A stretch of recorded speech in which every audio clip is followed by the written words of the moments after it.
नमस्कार मंडळी. आजच्या कार्यक्रमात मी रेडिओ सखी विद्या तावडे तुमचं स्वागत करते. आज आहे गुरुवार, भारतीय सौर दिनांक 28 आषाढ शके 1948 अर्थात 9 जुलै 2026.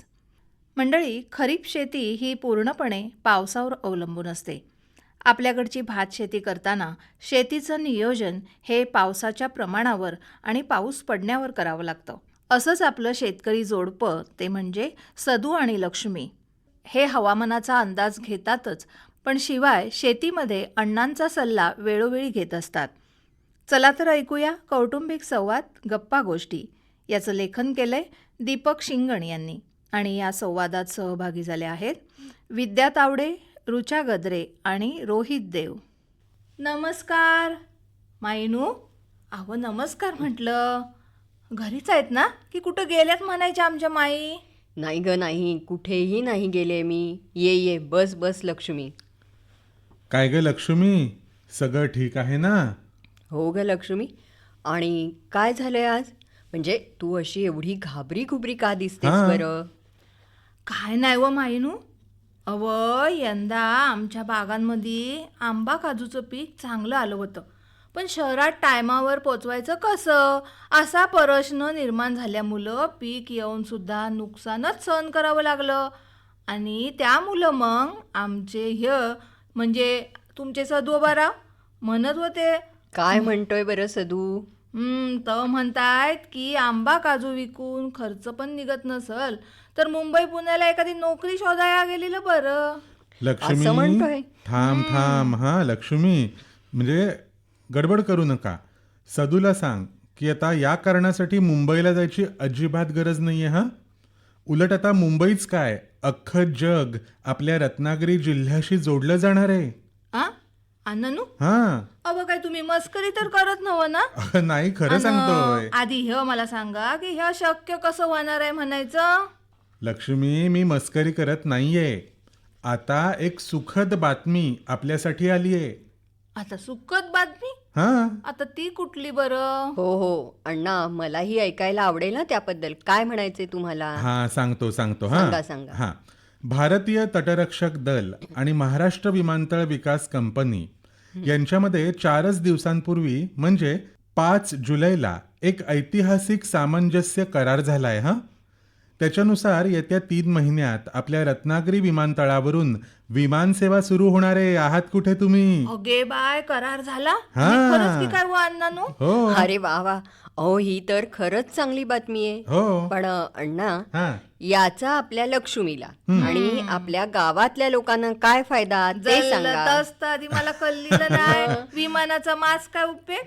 हा माई, सांगतो. हा, म्हणजे विमानसेवा सुरू होणं म्हणजे फक्त विमानाचं उडणं नव्हे. हा, तर यामुळे आपल्या रत्नागिरी जिल्ह्याला, पर्यटनाला आणि अर्थव्यवस्थेला मोठी गती मिळणार आहे. आजवर विमानाने येणाऱ्या पर्यटकांना मुंबई किंवा गोव्यावरून यावं लागायचं. आता ते थेट रत्नागिरीत उतरतील. अरे वा. अहो, हे तर चांगलंच आहे मग. हा, आणि पर्यटन वाढलं की हॉटेल्स, रिक्षावाले, टॅक्सीवाले, गाईड्स या सगळ्यांचा रोजगारही वाढू शकेल ना आता यामुळे. कसं बोललीस? अव माईनू, तर सगळं ठीक आहे व, पण अण्णानू, हा, आता आमच्यासारख्या शेतकऱ्याचं काय व? नेमका हाच तर महत्वाचा मुद्दा आहे लक्ष्मी. तच मी म्हणत. हा, विमानतळामुळे आपला जगप्रसिद्ध हापूस आंबा आणि इथला काजू थेट परदेशात निर्यात करणं अधिक सोपं आणि जलद होईल. अगे बाय, काय म्हणताव काय? हा, आणि विचार कर हा लक्ष्मी, आज काढलेला आंबा उद्या थेट विदेशातील बाजारपेठेमध्ये फ्रेश पोहोचू शकणार आहे याच्यामुळे. अव काय सांगताव काय? हा, आणि आंबा काजूच्या व्यवसायामध्ये दलालांची गरजच संपणार आहे आणि शेतकऱ्याला थेट चांगला नफा पण मिळेल. हे तर आहेच. हा. आणि लक्ष्मी, अगं दुसरी सगळ्यात मोठी आनंदाची गोष्ट सांगू का? अगे बाय, आनंदाची? सांगा तरी बघू माईनू. शासन आपल्या रत्नागिरी विमानतळाला राज्यातील सर्वात सुंदर विमानतळ बनवणार आहे. अगे बाई, काय नवलच. अगं, इतकंच नाही तर तुमचा जसा बचत गट आहे ना, तशा स्थानिक महिला बचत गटांनी बनवलेल्या वस्तूंच्या विक्रीसाठी तिथं विमानतळावर स्वतंत्र दालन म्हणजे स्टॉल उपलब्ध करून दिला जाणार आहे. हो की नाही हो अण्णा? हो अगदी बरोबर बोललीस बघ माई. मग आहे ना? अगं बाय बघ खरंच की काय हो मायनू हम्म. अहो म्हणजे आमच्या मालाला चांगला दर मिळल. हो म्हणजे आम्ही बनवलेले बघा काजू मोदक, आंब्याची पोली, तळलेले गरे आणि लोणची आम्हाला थेट विमानतळावर विकता येतील. हो नक्कीच. म्हणजे विचार करा लक्ष्मी, की देश विदेशातून येणारे पर्यटक जेव्हा तिथून जातील तेव्हा ते आपल्या कोकणी महिलांच्या हाताची चव सोबत घेऊन जातील. हो अण्णा, बरोबर बोललात हा तुम्ही. म्हणजे यामुळे इथल्या महिला या स्वावलंबी तर होतीलच हा आणि त्यांच्या आर्थिक विकासाला मोठी गती मिळेल. अगदी खरं. अगो बाय अण्णानू हा आणि माईनू हम्म. तुम्ही तर माझं लय टेन्शनच घालवला. गेलं ना टेन्शन. वय वय वय मी आताच घरी जाते आणि हा. आमच्या सदोबा रावांना सांगते या दोन्ही आनंदाच्या बातम्या. सांग हा. नक्की सांग. आणि आता काम शोधण्यासाठी मुंबईला जायचा विचार एकदम कॅन्सल. कॅन्सल म्हणजे कॅन्सल, रद्द. कारण आता आपल्या कोकणात प्रगतीची नवी विमानं उडणार आहेत. अहो हे माई आणि अण्णा आम्हाला गावाच्या बाहेर जाऊ देतील तर नवल. अगदी बरोबर.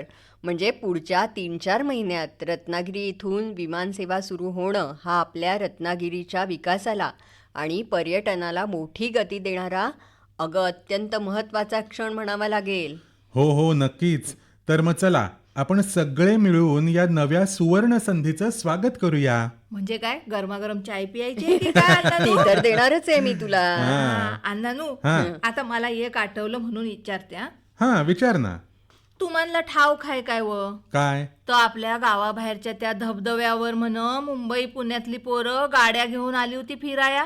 हा तिथं धबधब्याखालच्या त्या पाण्याच्या डोहात जाऊन सेल्फी की कायचं म्हणताव ना हा. तर काढत होती. आणि मला तर बाई लयच भीती वाटली हो. अरे रे ही तर मोठी चूक होते हा लक्ष्मी. कोकणातलं पावसाळी पर्यटन हा अलीकडे मोठा विषय झालाय, पण तिथे घ्यायची खबरदारी अजिबात घेतली जात नाही. हा तर निसर्गाचा हा आनंद घातकीही ठरवू शकतो. अगदी बरोबर बोललात तुम्ही. हा अनोळखी ठिकाणी पाण्यात उतरणं, कड्याच्या टोकावर जाणं आणि या समुद्रकिनारी पाण्यात गाड्या घालणं हा म्हणजे काय तर स्वतःहून अपघाताला आमंत्रण देणं आहे ना. अगदी खरं बोलतेस हा माही तू. म्हणजे अगदी अलीकडेच नाही का तिथं आपल्या दापोलीतल्या समुद्रकिनारी पर्यटकांच्या अति उत्साहामुळे गाड्या समुद्राच्या पाण्यामध्ये फसण्याच्या घटना घडल्या नाही का त्या. वय वय अण्णानू हा अव परवा ते टीव्ही वरल्या बातम्यांमध्ये पण दाखवत होते. होय ना. हो खरं तर ना पर्यटकांनी स्थानिक लोकांकडून केल्या जाणाऱ्या सुरक्षेसंदर्भातील सूचनांकडे ना लक्ष द्यायला हवं, पण हा. ते नेमकं तेच करत नाहीत बघा. म्हणजे त्या सूचनांकडे जर लक्ष दिलं गेलं हा तर धबधबे असू देत, समुद्रकिनारे असू देत, त्या ठिकाणी घडणाऱ्या दुर्घटना टाळता येतील. नक्की टाळता येते. हा आणि पर्यटनाचा खरा आनंद ना लुटता येईल. अहो आता बघतावय ना पावसान कसं रौद्र रूप धारण केलेलं मग? आहे. मग आणि माईनू आज दुपारी काय व त्या विजा चमकत होत्या. आमचे हे तर तेव्हा शेतावरच होते बघा. मला तर बाई लयच भीती वाटायला लागली. लक्ष्मी अगं सदूला सांग ना की मोठा पाऊस आणि विजा चमकताना काय आणि कशा प्रकारची खबरदारी घ्यायची असते ते त्याला सांग एकदा. अण्णानू हा. अशा वेळी नेमकी काय खबरदारी घ्यायला हवी तो आधी मला समजावून सांग. हो नक्कीच सांगूया. लक्ष्मी. म्हणजे अण्णा नक्कीच तुला याबाबत समजावून सांगतील हं. हा लक्ष्मी सदूला सांग विजा चमकत असताना झाडाखाली अजिबात थांबू नकोस. पण आता बघा झाडाखाली तर पाऊस लागत नाही ना अण्णानू, म्हणून आपला आम्ही आडोसा घेता. तोच तर गैरसमज आहे लक्ष्मी.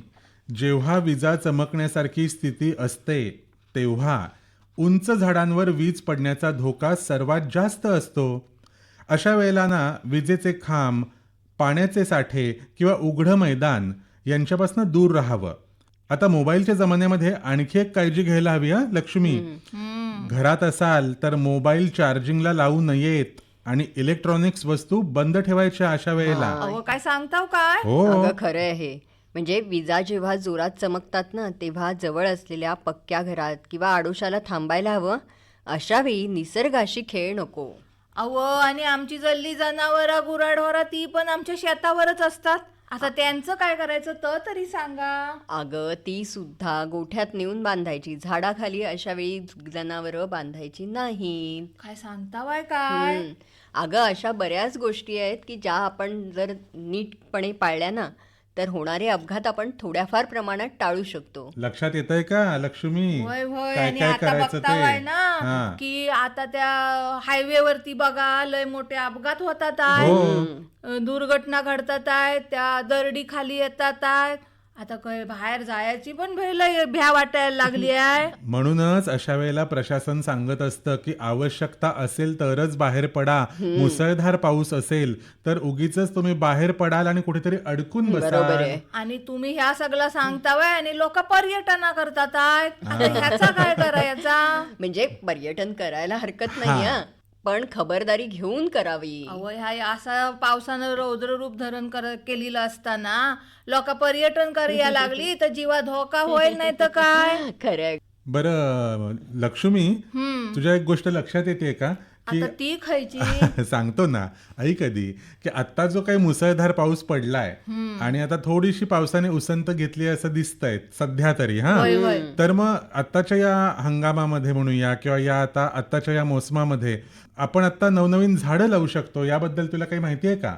अव तर सगळं माझ माहिती आहे, हा. पण आज सकाळपासून उठल्यावर मी बघताय हा पाऊस गेलाय आणि वाटतंय का मे महिना सुरू झालेला आहे. अव नुसत्या घामाच्या धारा अशा ह्याच्यामध्ये आपल्या शेताचं कसं व्हायचं. खरंय बाई. पाऊस जरा थांबला तरी आपल्याकडचं हवामान ना एकदम विचित्र होतं आणि उकडायला लागतं. वय वय. आता अण्णांनी सांगितलं नाही की आपल्या शेतामध्ये औषधी वनस्पती खयच्या हाय. माझ्या दारात बघा वडिलोपार्जित लावलेला कडुनिंब हाय. हा. त्याचे औषधी उपयोग काय काय हाय तर आज माझ्या डोक्यात आलेलं नाही. तर आधी पहिलं सांगा. अगं कडुनिंब आहे म्हणजे त्याचा तुला फवारणीसाठी उपयोग होऊ शकतो, त्याच्यापासून तेल काढू शकतो आपण. वय वय. म्हणजे कडुनिंब हा असा वृक्ष आहे ना की त्याचे खूप सारे उपयोग आहेत. आपण धान्यात टाकलं तर कीड लागत नाही धान्याला. खरंय. वय वय. अव तर आम्ही पानं त्याची पाण्यात उकलताव आणि फुलझाडांवर फवारणी करताव त्याची. बरोबर आहे. आणि तू म्हणालीस कडुनिंबच आहे अगं, पण पूर्वी बघ आपल्याकडे कितीतरी वृक्ष परसामध्ये आपल्या असायचे आणि ना. मुख्य म्हणजे आपली तुळस. हा, तुळस सोडता कुठले कुठले अजूनही असायचे ना. काय आणि ना पूर्वीच्या काळामध्ये खूप वेगवेगळ्या प्रकारच्या रानभाज्या पण केल्या जायच्या. हो. टाकळ्याची भाजी, कुरडूची भाजी. त्यामुळे सुद्धा आपलं म्हणजे तब्येत आणि आरोग्य चांगलं राहायचं. तुम्हाला आठवतंय ना? म्हणजे आपल्या पूर्वजांनी ना खूप सारा विचार आपल्या आरोग्याशी रिलेटेड केलेला हो. होता. कारण हो. काय आहे, आपल्या अवतीभोवती आपल्याकडे तुळस ही म्हणाली तशी असायची, कडुनिंब असायचं, चायपत्ती अळूसन आहे. म्हणजे किती सारी वृक्ष आपल्याकडे ते घरातच आपल्या औषधी असायचे. म्हणजे काय की आपल्या पूर्णपणे कंपाऊंड मध्येच एका अर्थाने आपण म्हणूया की अशी तुळशीपासून अनेक झाडं पहिल्यापासून आपण लावलेली असतात की ज्याचा आपल्या आरोग्यासाठी फार महत्वाचा उपयोग होत असतो. खरंय. पण आता ही झाडच दुर्मिळ होण्याच्या खरंय. मार्गावर आहेत. तर मला असं वाटतं की या पावसात आपण अशा झाडांची लागवड आपल्या परसामध्ये करूया. नक्कीच. शेताच्या बांधावर बघा कडुनिंब हाय, पलस हाय, अशी सगळी झाडं आपण लावू शकता नाही काय. आणखी रानभाज्याचं आत्ताच अण्णांनी सांगितलं हो नाही. हो. अव आलू तर आमच्या दारात इतकं फोफावतो ना पाऊस सुरू झाला बरं की. बरं, अळूवरनं झालं. आता जेव्हा तुझ्याकडे अळू होईल तेव्हा माझ्याकडे घेऊन ये त्यातली पानं. मस्त भाजी अजिबात होऊन काळजी जाईल. करू नका. त्याची मी लय फतफत बनवून तुमच्यासाठी आणतोय. चालेल चालेल. अळू चला. वड्या पण होतात ना अळूपासून. हो. त्या. बघा, अण्णांना लय बरोबर खुसखुशीत आठवल्या. खायची लय आवड बघा. अण्णानू एकदा मी आलू वड्या बनवून तुमच्यासाठी घेऊन तरी येणार चालेल. आहे. चालेल वा. चालेल. नेहमी मी चालेल माईच्या काय, हात- हा. धावेल. नेहमी मी माईच्या हातच्या खातो, यावेळेला लक्ष्मीच्या हातच्या मिळतील. बघा तरी एकदा खाव म्हणजे तुम्हाला कलर आलूवडी म्हणजे कशी असते. बरं, अळूवडी खाल तेव्हा खाल. बरं माई, ते मगाची चहाचं काहीतरी चाललं होतं बोलणं, त्याचं हो कुठे गेलं? हो, तर लक्ष चहा गेला आहे कुठे? माझं. हा. तुम्ही थांबा, मी पटकन चहा घेऊन येते. हा. गप्पा गोष्टी हा कौटुंबिक संवाद आत्ताच आपण ऐकलात. याचं लेखन केलं होतं दीपक शिंगण यांनी आणि या संवादात सहभागी झाले होते विद्या तावडे, ऋचा गद्रे आणि रोहित देव. मंडळी, शेतीच्या कामाच्या नियोजनात आपल्याला हवामानाचा अंदाज उपयोगी पडत असतो. तेव्हा आज आपण ऐकूया हवामानावर आधारित कृषी सल्ला. नमस्कार मंडळी. ऐकूया ग्रामीण कृषी मोसम सेवा, डॉक्टर बाळासाहेब सावंत कोकण कृषी विद्यापीठ दापोली आणि भारत मोसम विभाग यांच्याकडून आलेला हवामानावर आधारित कृषी सल्ला. विस्तारित श्रेणी अंदाजानुसार कोकण विभागात दिनांक 12 ते 18 जुलै 2026 दरम्यान पर्जन्यमान सरासरी एवढं असण्याची शक्यता आहे. या कालावधी दरम्यान उत्तर आणि दक्षिण कोकण विभागात कमाल तापमान सरासरी एवढं असण्याची शक्यता आहे. या कालावधीत दोन्ही उत्तर आणि दक्षिण कोकण विभागात किमान तापमानही सरासरीपेक्षा जास्त असण्याची शक्यता आहे. ज्या भागात भात रोप पुनर्लागवडीसाठी तयार आहेत त्या ठिकाणी चिखलणीची कामं करून त्यानंतर भात रोपांची पुनर्लागवड करावी. पुनर्लागवड पावसाची तीव्रता कमी असताना आणि शेतातील परिस्थिती अनुकूल असतानाच करावी. भात, नागली, वरी, रोपवाटिका तसंच भुईमूग, कारळा आणि वेलवर्गीय भाजीपाला पिकांच्या शेतामध्ये अतिरिक्त पाण्याचा निचरा करण्याची योग्य व्यवस्था करावी आणि पाणी साचणार नाही याची काळजी घ्यावी. नव्याने पुनर्लागवड केलेल्या भात शेतामध्ये अतिरिक्त पाण्याचा निचरा करण्याची आवश्यक व्यवस्था करावी, जेणेकरून दीर्घकाळ पाणी साचणार नाही आणि रोपांची चांगली वाढ व्हायला मदत होईल. नारळ, सुपारी, काजू आणि आंबा बागांमध्ये अतिरिक्त पाणी साचलं तर त्याचा त्वरित निचरा करण्याची व्यवस्था करावी, जेणेकरून मुळांच्या परिसरात पाणी साचणार नाही. भुईमूग, कारळा आणि वेलवर्गीय भाजीपाला पिकांची पेरणी जमिनीत योग्य वापसा स्थिती असताना करावी. ज्या भागात भात रोपं पुनर्लागवडीसाठी तयार आहेत त्या ठिकाणी चिखलणीची कामं करून त्यानंतर भात रोपांची पुनर्लागवड सुरू करावी. पुनर्लागवडीसाठी 12 ते 15 सेंटीमीटर उंचीची 5 ते 6 पानं फुटलेली जातींच्या पक्वता कालावधीनुसार 21 ते 27 दिवसांची रोपं लावणीसाठी वापरावीत. भात पिकाची पुनर्लागवड करण्यापूर्वी चिखलणी करावी. चिखलणीनंतर फळी मारून जमिनीचा पृष्ठभाग समपातळीत आणावा, म्हणजे शेतात सर्वत्र पाण्याची पातळी समान ठेवता येईल. जमिनीच्या मगदुराप्रमाणे लावणी 15 सेंटीमीटर बाय 15 सेंटीमीटर किंवा 20 बाय 15 सेंटीमीटर अंतर ठेवून करावी. लावणी सरळ आणि उथळ अशा पद्धतीने करावी. उथळ लावणी केल्याने फुटवे चांगले येतात. एकाच उडात 3 रोपं लावावीत. संकरित भातासाठी एकाच उडात एकच रोप लावावं. मुसळधार पावसाचा अंदाज लक्षात घेता पेरणी झाल्यानंतर रोपवाटिकेमध्ये पाणी साठणार नाही याची काळजी घ्यावी आणि अतिरिक्त पाण्याचा निचरा करण्याची योग्य ती व्यवस्था करावी. नागली आणि वरी रोपवाटिकेमध्ये अतिरिक्त पाण्याचा निचरा करण्याची आवश्यक व्यवस्था करावी. नागली, वरी रोपवाटिकेची पेरणी होऊन 15 दिवस पूर्ण झाले असतील तर प्रति गुंठा 1 किलो युरिया खताचा हप्ता द्यावा. भुईमुगाची पेरणी टोकण पद्धतीने करावी. उपट्या जातीची पेरणी 2 ओळीत 30 सेंटीमीटर अंतर ठेवून करावी. निमपसऱ्या आणि पसऱ्या जातीसाठी 2 ओळीतील अंतर 45 सेंटीमीटर ठेवावं. 2 रोपातील अंतर 10 ते 15 सेंटीमीटर ठेवावं. पेरणीच्या वेळी शिफारशीनुसार खतांची संपूर्ण मात्रा द्यावी. प्रति गुंठा 550 gram urea, 3150 gram boronated single super phosphate आणि 500 ग्रॅम म्युरेट ऑफ पोटॅश द्यावं. शेतात पाणी साचलेलं असेल तर पेरणी करू नये. अतिरिक्त पाण्याचा निचरा झाल्यानंतर आणि शेतातील परिस्थिती पेरणीसाठी अनुकूल झाल्यानंतरच पेरणी करावी. पेरणीची कामं पावसाची तीव्रता कमी असताना करावी. कारळा पिकाची पेरणी 30 सेंटीमीटर बाय 15 सेंटीमीटर अंतरावर करावी. बियाणं अतिशय बारीक असल्यामुळे त्याची समान पेरणी होण्यासाठी पेरणीपूर्वी बियाण्यामध्ये एकास एक प्रमाणात बारीक वाळू मिसळावी. बियाणं 2 ते 3 सेंटीमीटर खोलीवर पेरावं. पेरणीच्या वेळी प्रति गुंठा 50 किलो शेणखत, 275 ग्रॅम युरिया आणि 1600 ग्रॅम सिंगल सुपर फॉस्फेट द्यावं. ज्या भागात कारळा पिकाची पेरणी पूर्ण झाली आहे त्या ठिकाणी शेतात पाणी साचू नये यासाठी अतिरिक्त पाण्याचा निचरा करण्याची योग्य व्यवस्था करावी. पावसाची तीव्रता कमी असताना अन्नद्रव्यांचं नुकसान कमी होण्यासाठी तसंच पिकाला अन्नद्रव्यांचा अधिक चांगल्या प्रकारे उपयोग होण्यासाठी आंबा झाडांना शिफारशीनुसार खतं द्यावीत. 1 वर्षाच्या प्रत्येक आंबा कलमाला 5 किलो शेणखत, 325 gram urea, 312 gram single super phosphate आणि 200 ग्रॅम सल्फेट ऑफ पोटॅश किंवा 166 ग्रॅम म्युरेट ऑफ पोटॅश बांगडी पद्धतीने द्यावं. खतांची मात्रा झाडाच्या वयानुसार वाढवत नेऊन 10 वर्षावरील प्रत्येक झाडाला 50 किलो चांगलं कुजलेलं शेणखत, 3 kilo 250 gram urea, 3 kilo 125 gram single super phosphate आणि 2 किलो सल्फेट ऑफ पोटॅश किंवा 1 kilo 666 gram muriate of potash द्यावं. खतं देताना झाडाच्या विस्ताराच्या आतल्या भागात 45 ते 60 सेंटीमीटर रुंद आणि 15 सेंटीमीटर खोल वर्तुळाकार चर खोदावेत. चरामध्ये प्रथम पालापाचोळा आणि शेणखत टाकून त्यावर रासायनिक खतं द्यावीत. नंतर मातीने चर बुजवावेत.